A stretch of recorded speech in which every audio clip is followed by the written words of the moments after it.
今度は僕の番だ。この程度か。ほりゃ終わらせる。羅漢光サッパー。の程度か。無駄だ。雑魚が。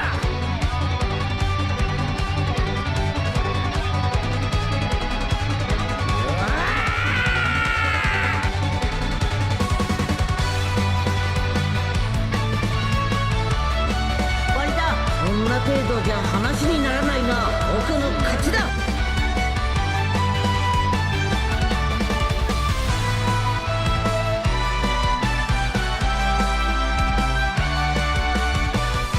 この力存分に試させてもらうぞ。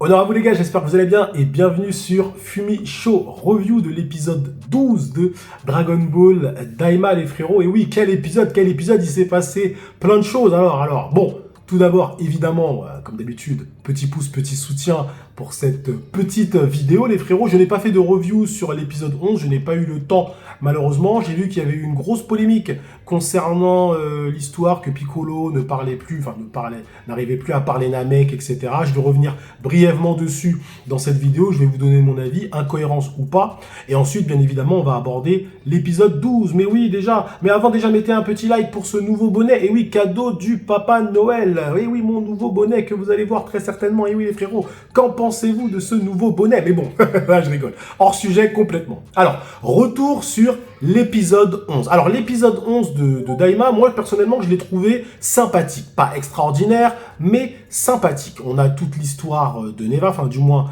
on a tout un blabla avec Neva, etc. Et, alors, je vais pas revenir sur tous les événements, Majin Buu, Majin Buu, etc. Parce que je vais en parler de toute façon pour l'épisode 12, ok? Mais je vais revenir surtout sur la polémique, hein, qui a eu, qui a éclaté sur la toile concernant le fait que Piccolo, à un moment, prétend, on lui dit, Neva dit, je vous accompagne, il faut parler Namek pour ce dragon, et lui, il dit, Piccolo, tu parles pas Namek, il dit, oh non, c'est mort, je pratique plus trop, quoi, genre, j'ai un peu oublié.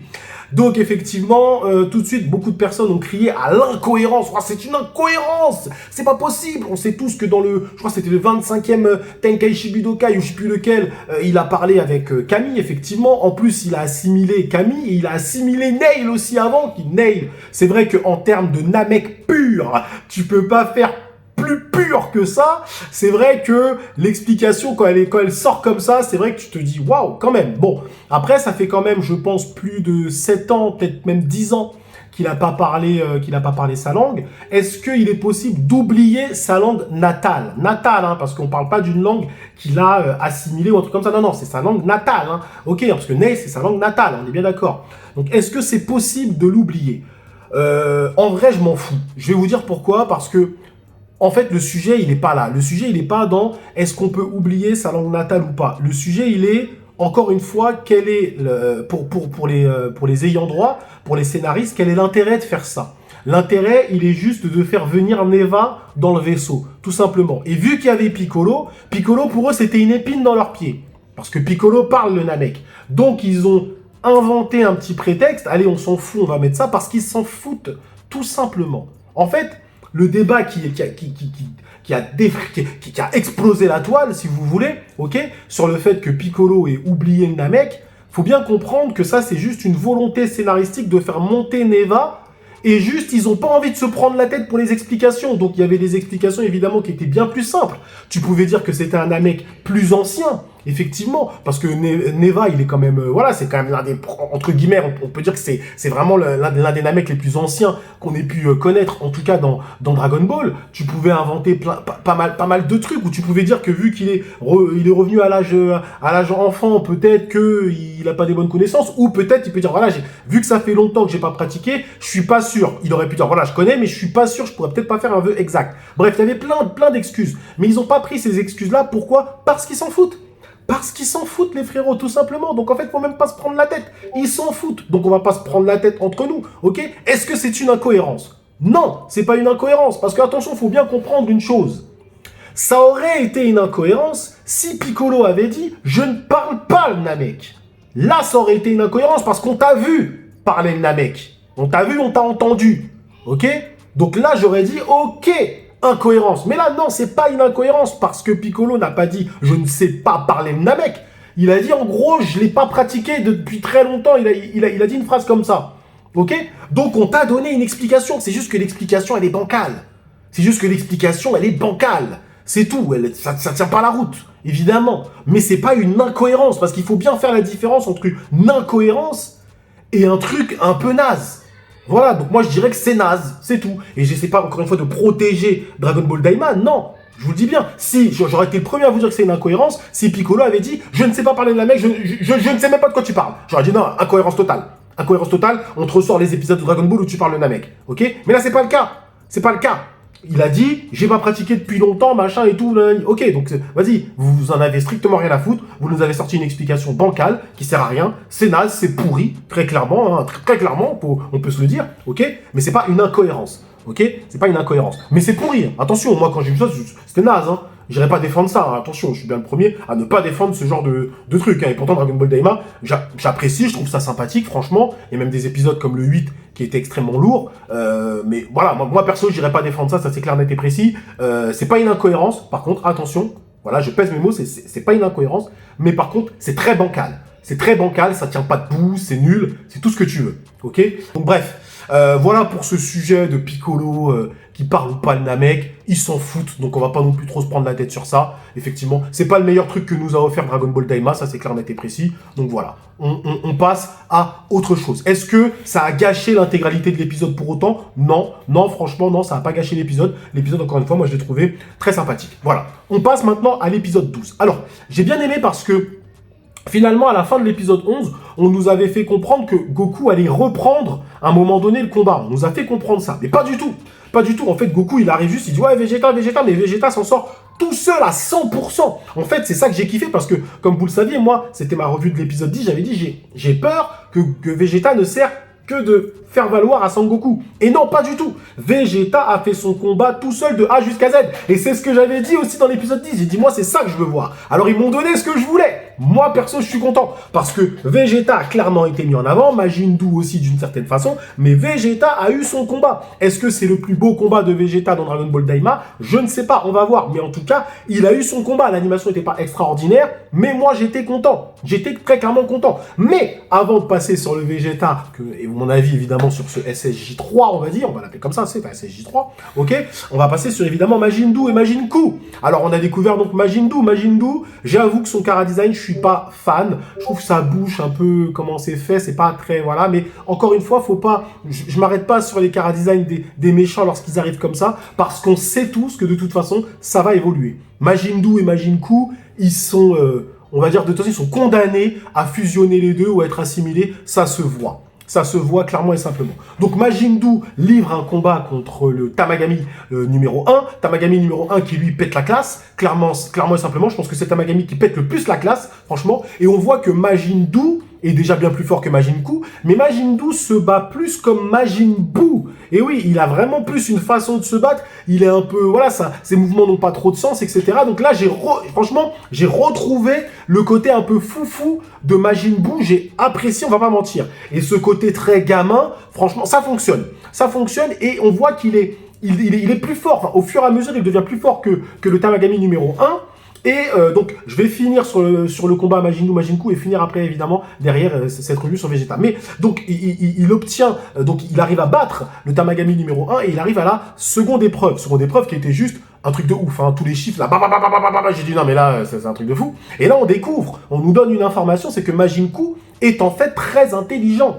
Et oui, alors, intelligent, c'est peut-être pas forcément le terme, mais en tout cas, il est très observateur. Il compte très vite, apparemment, donc il a quelque chose. Donc en fait, ce Majin Buu là, si tu le fusionnes avec le Majin Buu, tu as l'être parfait. Parce que Majin Buu est un imbécile, un enfant, il est imbécile, c'est pas vraiment le terme, mais il est très simplet, ok? Majin Buu semble avoir un intellect un peu plus développé, ok? Et quand tu fusionnes les deux, bah tu as l'être parfait. Donc ils sont condamnés à fusionner. Et je pense effectivement, parce que là, on arrive avec un Goku qui maîtrise le SSJ3, si Vegeta là, donc Goku là aussi. On se posait la question quand ils étaient petits, est-ce qu'ils l'avaient ou pas? Ben ils l'ont, ok? Donc on a les deux qui arrivent avec un SSJ3.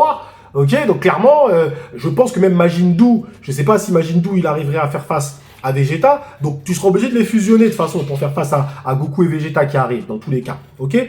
Donc ils obtiennent la Dragon Ball et on apprend surtout que Majin Buu est intelligent. Et oui, donc ça c'est plutôt pas mal. Alors là, les événements commencent un petit peu à s'emballer. Par contre, je trouve que Goma, il est un peu, il est inutile. Je me pose la question sur le rôle de Goma jusqu'à la fin de Dragon Ball Daima, parce que là, on est à l'épisode 12. Il y aura visiblement 20 épisodes. Pour l'instant, Goma ne sert à rien. Il a aucun plan, mis à part être là à crier « Oh !» Qu'est-ce que fait? À quoi sert Goma? À quoi sert Goma? Donc, je me pose la question, parce que là, Arinsu, son plan commence vraiment à être... voilà, on commence à bien comprendre le truc. Elle a ses deux Majin, Majin Buu, Majin Buu, ça va fusionner, ça va faire un être surpuissant. On le sait. Goku et Vegeta, ils arrivent, ils ont déjà 2 Dragon Ball. Goma, qu'est-ce qu'il fait là-dedans? Donc, alors là, je pense peut-être Arinsu va venir, et Arinsu va, je sais pas, il va aspirer Goma, parce que là, Goma, faut le faire dégager, il sert à rien. Il sert à rien, ni plus ni moins. Donc bref, et les véritables intentions de Neva aussi, c'est quelque chose qui est à surveiller. D'ailleurs, si on parle un petit peu des véritables intentions de Neva, moi j'étais partisan de dire que Neva n'était pas forcément un méchant. Pourquoi je vous dis ça? Parce que les Tamagami ont l'air tellement vertueux et de l'honneur que je me dis que Neva, méchant, alors je pense que Neva peut être à la rigueur un antagoniste, c'est-à-dire quelqu'un qui va s'opposer à un moment donné, mais vraiment le méchant, j'ai du mal. Après, on verra. On verra, évidemment, je peux me tromper, ça peut être le méchant final, parce qu'on sent que il est là, il regarde un peu les Dragon Ball, il force pour venir avec eux. À un moment, il donne plus de puissance aux Tamagami, comme ça. Enfin, voilà, il a des actions un peu, il est très... C'est ça que j'aime beaucoup avec Neva, c'est que c'est très difficile à prévoir ses actions. Moi, je m'attendais pas à ce qu'il donne un power-up au Tamagami. Et ils auraient pu s'énerver, Goku, tout ça, ils auraient pu lui dire, ah, mais attends, qu'est-ce que tu fais et tout, tu lui donnes un power-up comme ça et tout, machin, tu vois, je veux dire, mais en fait, non. Il a fait ça, bah voilà, il a dit, il voulait se battre, il voulait un bon combat, eh bah tiens, voilà, je lui donne un bon combat maintenant, vous voyez ce que je veux dire? Donc, ils l'ont pas mal pris, parce que Neva, pour l'instant, n'est pas un méchant, voilà, il est un peu, c'est difficile à le cerner, ok? Je pense qu'en vrai, il pourrait être des deux côtés, ça surprendrait personne, en vrai. Franchement, s'il est gentil, personne sera surpris, et s'il est méchant, personne sera surpris non plus. Bon voilà, après t'as toujours ceux qui diront ouais, j'avais dit qu'il était méchant, j'avais dit qu'il était gentil, donc forcément pour avoir le titre de l'oracle, évidemment, mais moi personnellement, je le vois à un moment donné peut-être comme un antagoniste, c'est-à-dire qu'il va faire quelque chose qui va s'opposer au héros, donc un antagoniste scénaristique, mais le côté méchant, la méchanceté dans Neva, je sais pas, je la vois pas comme ça, vraiment faire une action pour tuer les protagonistes et tout. Je sais pas, j'ai pas l'impression qu'ils sont dans cet état d'esprit-là, Neva. Mais je peux me tromper, bien évidemment, c'est aussi ça l'intérêt de faire des théories. Ok? Donc en tout cas, Majin Buu, Majin Buu, le petit duo est intéressant. On voit un moment que Majin Buu dit à Arinsu, ah vous avez vu et tout, j'ai servi quand même et tout. Elle a fait, mais t'as servi à quoi toi? Parce qu'elle a pas entendu. Enfin il a donné la réponse à un moment à Majin Buu de façon très subtile. Il a pas vu et il dit, ok c'est pas grave, c'est pas grave. Donc ça te dire, il est très malin. Mais je pense qu'un jour peut-être que ce manque d'intérêt, de reconnaissance de la part d'Arinsu, ça peut au bout d'un moment l'agacer. Et il peut au bout d'un moment se retourner contre son maître. C'est très possible. Parce que s'il a ce niveau d'intelligence-là, enfin, pas vraiment de l'intelligence, mais il a ce niveau d'observation, ça veut dire que peut-être il progresse, il devient de plus en plus intelligent, ok? Au bout d'un moment, il peut tout simplement retourner Majin Buu. Donc lui, il va maîtriser Majin Buu, il va le maîtriser avec du chocolat. Et si on regarde bien, c'est tout le temps lui qui va lui chercher le chocolat. Parce que Majin Buu, pour du chocolat, il fait n'importe quoi. Donc il peut très bien lui dire, bah vas-y, tu tues Arinsu, je te donne une tablette de chocolat. Il va tuer Arinsu, Majin Buu. Donc il peut se passer plein de choses avec ces personnages-là parce que ils sont très volatiles. Et ça, c'est bien. Ça, c'est très très bien. Ok? Donc on arrive au combat de Vegeta. Donc, arrive au moment où Vegeta donc se prend, voilà, il n'y arrive pas et tout, power-up dans l'eau. Alors, j'ai trouvé la transformation que elle manquait de...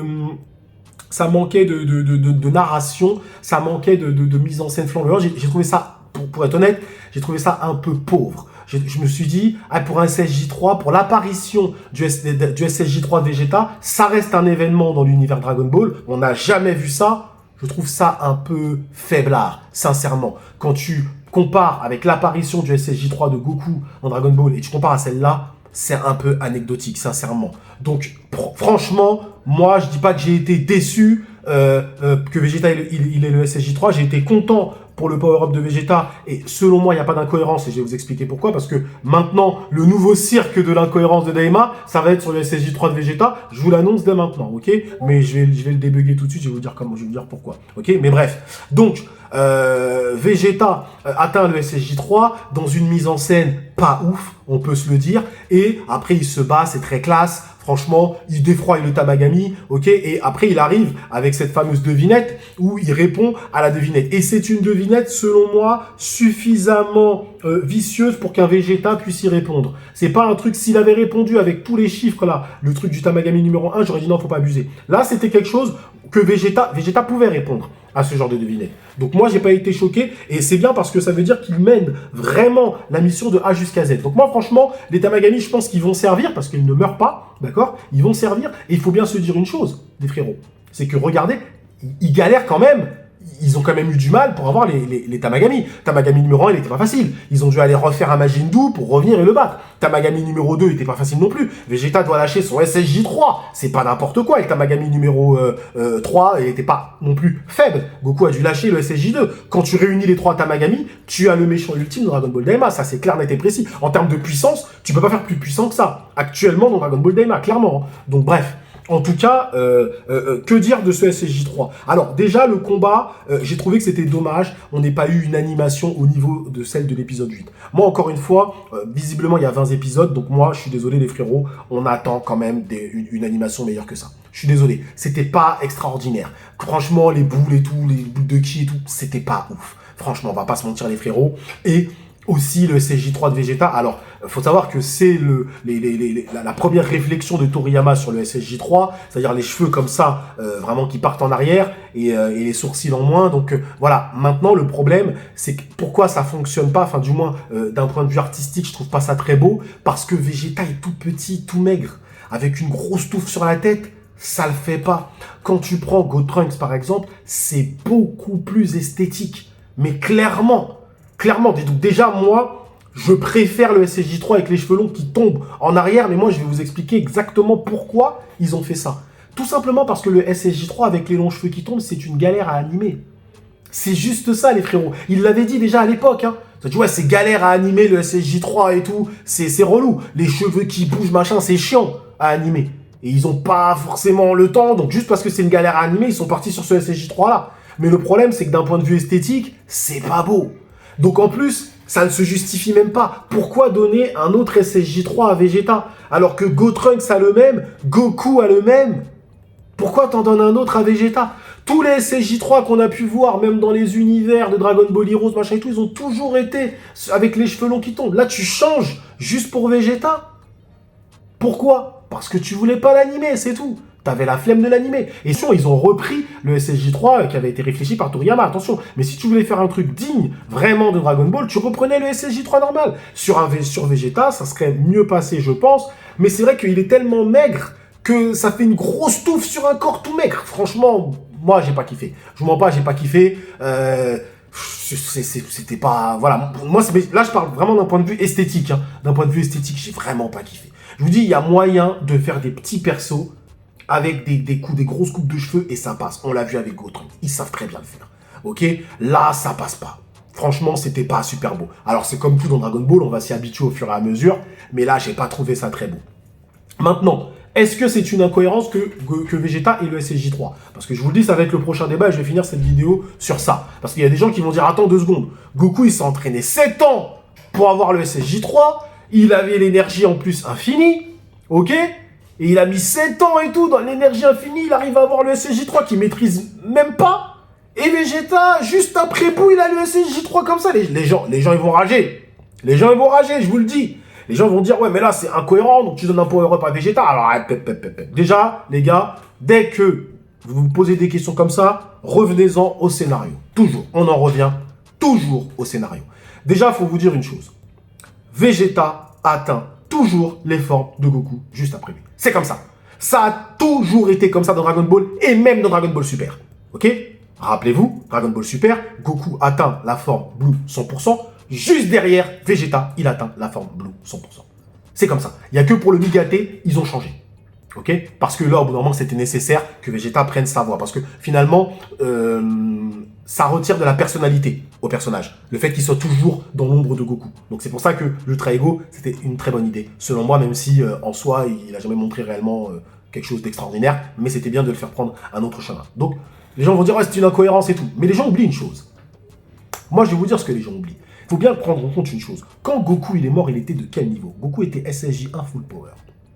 Goku, il a mis 7 ans pour non seulement atteindre le SSJ2, et on ne sait pas en combien de temps il a réussi à atteindre le SSJ2, on ne sait pas dans ces 7 ans combien de temps il lui a fallu, peut-être qu'il lui a fallu 1 an, peut-être qu'il lui a fallu 2 ans, peut-être qu'il lui a fallu 6 ans, et peut-être que c'est la dernière année seulement qu'il a réussi à atteindre le SSJ3, on ne sait pas, on n'a pas d'infos sur ça. Donc déjà les gens oublient une chose, c'est que Goku, avant de pouvoir atteindre le SSJ3, il devait atteindre le SSJ2, il devait maîtriser le SSJ2, et après il atteint le SSJ3. Vegeta, il est à quel niveau dans tout ça? Vegeta, il est déjà au niveau de la maîtrise du SSJ2, les gars. Rappelez-vous, Vegeta a eu le boost du Majin. Vegeta, il est déjà quasiment au sommet du SSJ2. Donc, est-ce que c'est si incohérent que ça de se dire que Vegeta n'est pas très loin du SSJ3? Il est au sommet du SSJ2. Alors après, on a appris avec Dragon Ball Super qu'il y avait un SSJ2 plus puissant encore lorsque Trunks il est arrivé du futur dans l'arc Zamasu. Effectivement, il y avait un SSJ2 plus puissant, mais c'est parce que Vegeta, mais c'est parce que Trunks n'a pas eu de mentor. Personne ne lui a appris, personne ne lui a dit, il ne savait pas. Donc lui, il s'est juste entraîné, il savait pas qu'il y avait une forme supplémentaire en fait. Et Goku, lui, effectivement, il s'est entraîné dans le royaume des morts, ok. Et il avait les Kaio, machin, tout ce que tu veux, ok. Donc Vegeta, lui, il est déjà au sommet du SSJ2. En plus, il a fusionné avec Goku. Ils ont fait Végétaux. Ils ont fusionné leur esprit. Au bout d'un moment, le mec, il est pas con, Vegeta. Ça y est, il a vu, il a compris le truc, peut-être. Et oui, on peut. Quand tu reprends tout ça, tu te dis que non seulement Vegeta est au sommet du SSJ2, tu ne sais pas combien de temps Goku a mis pour arriver au sommet du SSJ2, tu ne le sais pas, ok? Vegeta, tu sais qu'il est au sommet du SSJ2. Donc, tu sais déjà qu'il est proche du SSJ3. Ah, ok? Même si, attention, il y a un palier entre les deux, on le sait. Goku en SSJ3, il fume Vegeta en SSJ2, on est bien d'accord. Mais Vegeta est quand même l'un des êtres les plus proches du SSJ3. On est bien d'accord sur ça. Donc, on te dit que Vegeta est au sommet du SSJ2, on te dit que Vegeta a fusionné avec Goku, donc il a des informations sur le SSJ3, il a vu Goku combattre en SSJ3, tu penses pas qu'au bout d'un moment, il va savoir comment se transformer en SSJ3. Tu te dis pas que le mec, au bout d'un moment, va pas se dire, ouais, mais c'est peut-être ça et tout. Parce que ce qui lui manquait à Vegeta, certes de la puissance, mais il lui manquait aussi la connaissance. Parce qu'il y avait une forme de retour en arrière avec le SSJ3, il fallait comprendre ça. Ok? Et je suis désolé. Que Vegeta se transforme en SSJ3, c'est pas une incohérence. Là où ça peut générer une petite incohérence, effectivement, c'est que si Dragon Ball Daima se passe avant Dragon Ball Super, et c'est très certainement le cas, le problème, c'est que dans Dragon Ball Super, Vegeta, à un moment, il a combattu Beerus à 100%, lorsqu'on a mis la gifle, la fameuse gifle à Bulma. Et il s'est mis à 100% face à Beerus et il était en SSJ2. Il n'a pas claqué cette forme-là. Donc là, on peut se dire, ouais, attends, pourquoi il n'a pas claqué cette forme-là à ce moment-là? Quand il a combattu Beerus à fond, là, lorsqu'il était énervé. Il a giflé ta femme, t'as pété un câble, t'as foncé sur lui, et tu fonces sur lui en SSJ2. Ça n'a pas de sens. Même Goku, quand il a combattu Beerus, il s'est mis en SSJ3 direct. Tu combats Beerus, tu y vas avec ta forme la plus puissante. Surtout que Vegeta savait à quel point Beerus était puissant. Donc là, c'est vrai que ça peut poser des problèmes d'avoir donné ce SSJ3 à Vegeta. Maintenant, ils ont voulu faire plaisir aux fans, ils ont voulu faire plaisir aux fans de Vegeta, aux fans également de Dragon Ball en général, ok? Et ils lui ont donné ce SSJ3. Donc, comme je vous le dis, il n'est pas incohérent, pour toutes les raisons que je viens de vous citer, d'accord? Et je dis, dès que quelqu'un vous dira, ouais, mais Goku, il a mis 7 ans, rappelez-lui que Goku, il n'a pas mis 7 ans pour passer du SSJ2 au SSJ3. Goku, il a mis 7 ans pour passer du SSJ1 Full Power au SSJ3. Et on ne sait pas à quel moment il a maîtrisé le SSJ2. On ne sait pas. Ok? Donc, et Vegeta, il était déjà au sommet du SSJ2. Vegeta était l'un des guerriers de la Z-Team, hormis Gohan qui lui était plus fort que Goku, évidemment. Et je le répète et je le signe. Mais Vegeta était la personne la plus proche du SSJ3, même à la fin de l'arc Buu. Donc, si on me dit il a le SSJ3, je ne peux pas crier au scandale non plus. Je ne peux pas crier au scandale. En sachant que juste avant, en plus, il a fusionné avec Goku. Il a forcément des infos sur ça. Et il a combattu entre-temps. Et oui, attends, et ça, il est mort, il a ressuscité. Enfin, il y a plein de choses qui se sont passées quand même. Donc qu'on nous dise que Vegeta, il a le SSJ3, voilà, c'est pas un scandale pour moi en tout cas. Voilà, c'est pas un scandale. On a connu pire en incohérence dans Dragon Ball, surtout Dragon Ball Super. ok? C'est pas le truc le plus scandaleux. Tu peux trouver des petites pétouilles de trucs qui plaisent pas, oui, si tu veux, ok? Comme le truc que je viens de vous citer, le combat contre Beerus où Vegeta n'utilise pas ce SSJ3 là, ok? Le côté artistique aussi de ce SSJ3 que je trouve pas ouf, en vrai, mais c'est pas incohérent. En tout cas, c'est pas incohérent. Donc, bilan de cet épisode, écoutez, un épisode fort sympathique. Franchement, fort sympathique. Là, la narration, elle s'accélère, très clairement. Vegeta, le SSJ3, cool. Comme ça fait plusieurs personnes puissantes dans la Z-Team. J'espère vraiment que Gohan va être utilisé par contre dans Dragon Ball Daima parce que sinon je vais rager. Je vous le dis clairement, si Gohan n'est pas utilisé, franchement je vais rager les frérots. Clairement, je vais être vénère. Je vais être vénère, je vous le dis clairement. Là, manque d'honneur. Manque d'honneur. Donc ils ont vraiment intérêt à utiliser Gohan. Parce que si on n'utilise pas Gohan dans Dragon Ball Daima, c'est du foutage de gueule. Clairement et simplement. Bref, on a un Goku qui a le SSJ3, on a un Vegeta qui a le SSJ3. Ça veut dire derrière qu'il faut leur opposer des ennemis d'une puissance. C'est bien, ça monte. C'est dans l'esprit Dragon Ball. Ça monte. Parce que là, Goku et Vegeta qui arrivent avec leur niveau de puissance, là, clairement et simplement, tu dois leur opposer un monstre. Parce que Majin Buu, il fait pas le poids. Je lui dis, Majin Buu, il fait pas le poids face à Vegeta ou Goku, là. Il fait pas le poids. Clairement pas. Donc là, Majin Buu, va falloir le faire fusionner. Et il faut que Goma sert à quelque chose. Parce que là, franchement, Goma, pour l'instant, sert à rien. Clairement et simplement. En tout cas, merci à vous d'avoir suivi cette petite review tranquille, chill jusqu'au bout. Moi, l'épisode, je lui donne un bon petit... allez, 7,5, 8, parce que l'animation, c'était pas extraordinaire. Hein. Ça, par contre, on peut se le dire. Hein. Pour vraiment l'avènement du SSJ3 de Vegeta, on s'attend un peu plus de narration, de mise en scène, un truc un peu mieux raconté quand même, un truc... voilà, il y avait pas de frisson. Hein. Franchement, il n'y avait pas de frisson. Tu regardes ça comme ça raconte rien. Enfin, franchement, c'était pas non plus très très ouf. Hein. Donc voilà, ouais, je dirais 7,5, 7. Mais c'était sympathique, j'ai passé un bon moment quand même. Voilà, on va donner un petit 7, 7,5. Allez, 7,5, on va être gentil. Mais ça manque de frissons, ça manque de frissons à la Dragon Ball. On va pas se mentir non plus, les frérots. Voilà, mais pas d'incohérence. Je le dis, pas d'incohérence. N'en déplaise à ceux qui n'aiment pas Dragon Ball Daima. Mais pas extraordinaire non plus.